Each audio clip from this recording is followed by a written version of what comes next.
I was led to nonviolence because I felt that it was the best moral way to deal with the problem. We were seeking to establish a just society.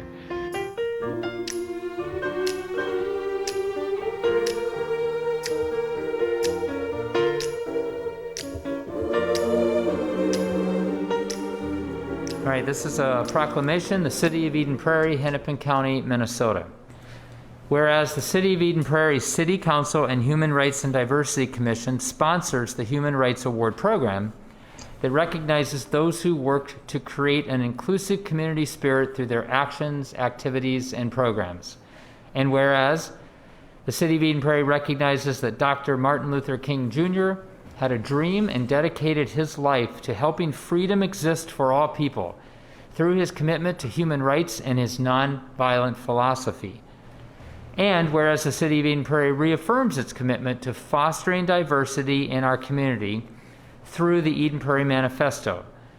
Now therefore be it resolved that the City of Eden Prairie hereby proclaims 2021 as a year to celebrate human rights and diversity, and asks all residents to continue their commitment and concern for equal rights for all persons, to dedicate themselves to helping those who do not yet share in that freedom, and to join the City of Eden Prairie in recognizing and celebrating Dr. Martin Luther King Jr.'s dream. Ronald A. Case, Mayor, City of Eden Prairie.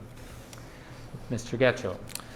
Thank you, Mayor. So we're pretty excited that along with that proclamation and what we typically do at our council meeting, or HRDC, put together a contest, a words in action contest. And I believe our two of our commissioners, one of our regular commissioners, Assad Alawade, is here, and one of our student commissioners, Jillian Pearson, is here to talk a little bit about this contest and actually introduce those that are contest winners, and we are going to see the great work that these students did.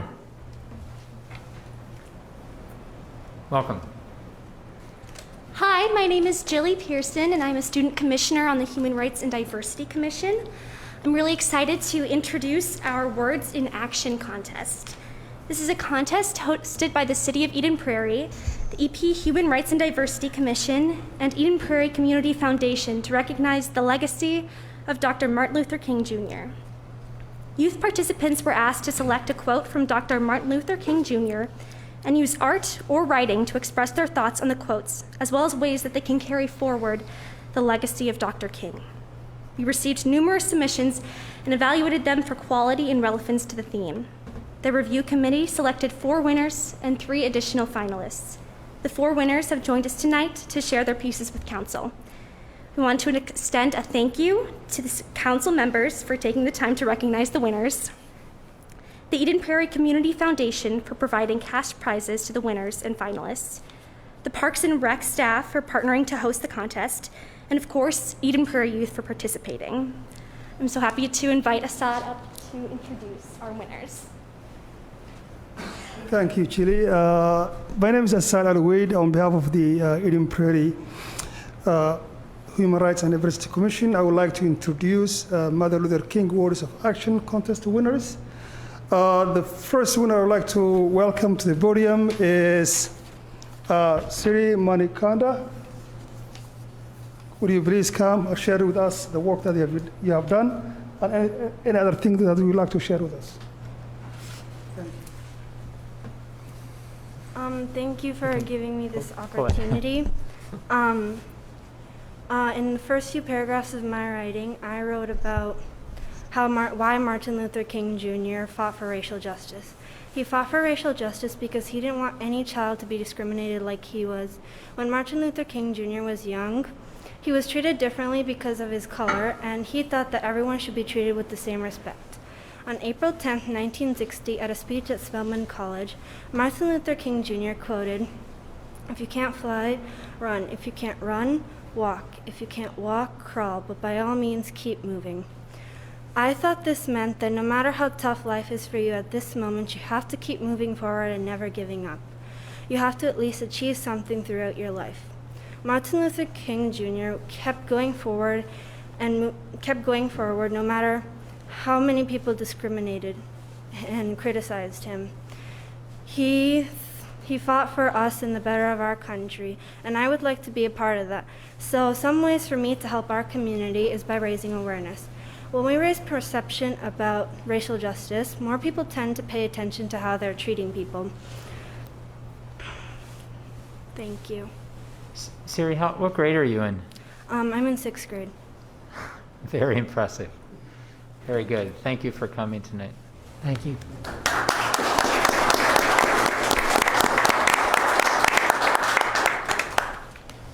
Thank you so much, Siri. Congratulations. I would like to introduce the second winner, Shania Kumar, who is here. Welcome, Shania. Thank you so much for this opportunity. Before I say something, I just want to thank my family for always supporting me in whatever I do. So I did a visual art for the quote, if you can't fly, run. If you can't run, walk. If you can't walk, crawl, but by all means keep moving forwards. And when I first read this quote, it reminded me of privileges and how every person is born with a certain privilege or without a certain privilege, and they can't help it. But what we all can help is how we correctly use that privilege in our life. And according to me, the correct way of using a privilege is by sharing it with the people among us. And like you can see in my artwork, the person who's able to fly is sharing his privilege by guiding the rest towards the ultimate goal that we all have, to strive for happiness. Thank you. That's amazing. And I'm so impressed with your artwork. Yeah. Nice job. Thank you for coming in tonight.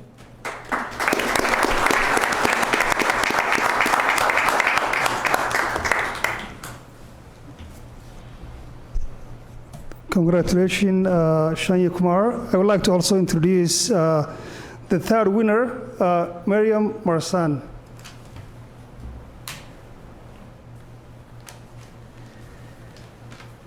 Hello, thank you so much for this opportunity. I'm just going to be reading my work. And so my quote is, life's most persistent and urgent question is, what are you doing for others? Dr. Martin Luther King Jr. It is our nature to hold ourselves first, above everything and everyone. We all do it. Some display it differently than others, but it will always be a part of who we are as human beings. This quote by the great and past Dr. Martin Luther King Jr. asks us a question that many aren't willing to answer or even entertain. But I challenge you, as you remember a man who did so much for others, to apply this question to your everyday life. At this time, hate and anger towards minorities and the Black community especially have become even more apparent in the past year.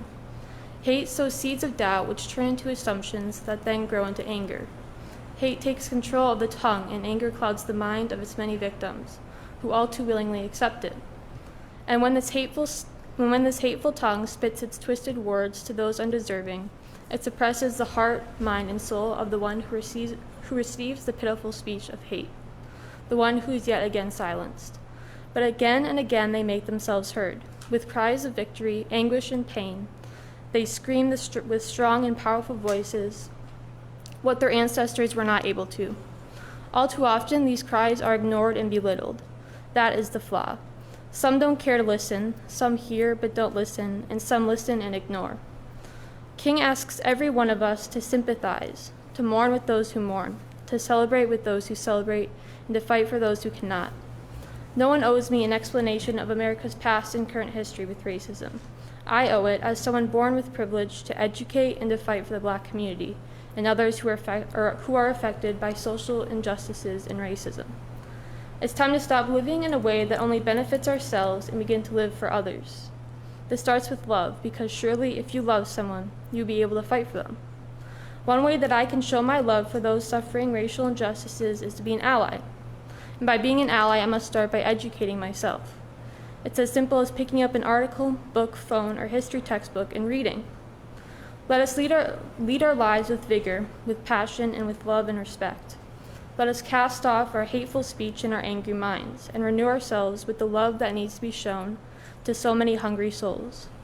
We must use our voices, those beautiful voices, that are able to protect those beautiful beings who are targeted every day because of the color of their skin. Your voice can be so powerful if you choose to use it. So please, use it. Do as King would have done. The pain and exhaustion of fighting the same battle for hundreds of years has plagued the bodies and souls of many. I beg you to join in this battle, to join in the fight for racial justice and equality. Do to others what you would like them to do for you. Let us not just remember Dr. Martin Luther King Jr., but stand valiantly with the movement he started. Thank you.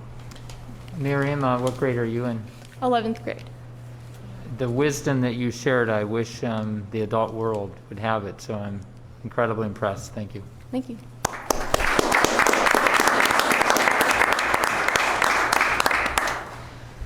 Thank you, Mariam. I would like to, I think this, the fourth and the last winner is joining us with through Zoom, Leah Quintero.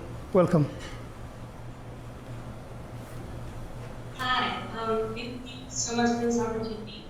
And I'm going to learn about the quote, Arise and Lead.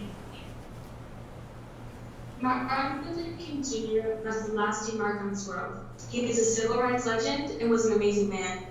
In school, we are taught about him and his work, and we spend a few days a year around January learning about his life. But now, thinking about what would happen if MLK was alive, I believe he would be upset by how little progress has been made. King dedicated his entire life to racial justice, and although he undoubtedly changed the course of history, it's still as if we've only moved an inch in this race for equality, and we are miles away from the finish line. For years and years, people of color have been ignored and cast aside. They are the unheard that King talked about in his book. So it's no wonder that to get their voices heard, they have to burn a building down.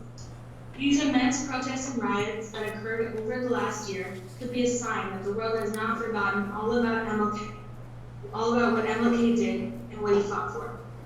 His work could be what inspired thousands of people to get out of their houses and stand up for what they believe in. But now the question is, how do we continue to keep this legacy alive if there aren't these massive groups of people in the streets? To me, honoring so influential in MLK could be something as simple as putting up a poster in your room or writing a piece like this one. But sometimes those little things just don't feel like they're enough. Martin Luther King spent years protesting and speaking out, and was even killed for expressing his opinion. So it feels as if our actions, although they are honoring him away, are so trivial. The summer of 2020 was spent getting the attention of big politicians and people in power by rioting. But now, before they look away again, we have to get them to make a difference.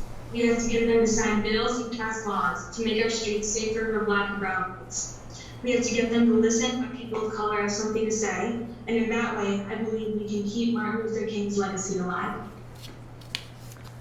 Thank you. I'll ask the same of you. Again, what grade level? I'm in 8th grade. 8th grade. We're all, I think, fairly amazed here. I just wanted to add one thing that you had said, too, that I think Martin Luther King Jr. would be deeply disappointed and saddened by the world that is repeating so much of what he lived his life for.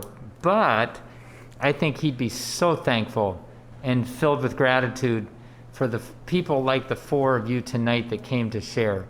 And so he'd be really encouraged by you. So thank you for bringing to us this evening your insights and perspectives. We appreciate that.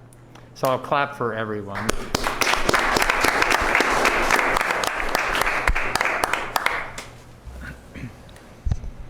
And now I would like to call Sana and Greg to come to the podium.